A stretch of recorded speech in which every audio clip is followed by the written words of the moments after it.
నువ్వే జేజమ్మవి కదమ్మా. నేనా? మా అరుంధదమ్మవి నువ్వే కదమ్మా. తెలుగు తక్కువగా మాట్లాడొద్దు చంద్రమా. తను పిచ్చిదనగా చేయకండి. నేను జేజమ్మని కాదు కాదు కాదు.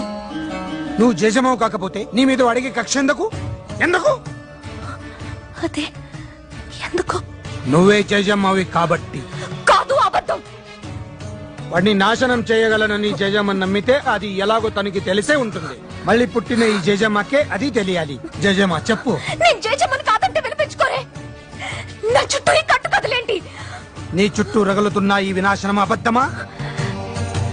నిజం. నిన్ను వాడు నాశనం చేస్తాననడం అబద్ధమా? నిజం. నిన్ను హింస పెట్టడానికే వాడు సమాధి బద్దలు కొట్టుకు రావడం అబద్ధమా? నిజం. నిజమే. అప్పుడు నువ్వే జేజమ్మ అన్నది కూడా నిజం. నువ్వు మళ్ళీ పుట్టావుని అల్లా సాక్షిగా నేను నమ్ముతున్నాను.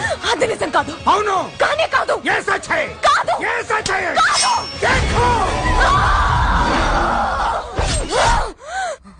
మాట నిలుపుకొంటివమ్మా జేజమ్మ, మళ్ళీ జన్మ ఎత్తినావమ్మా.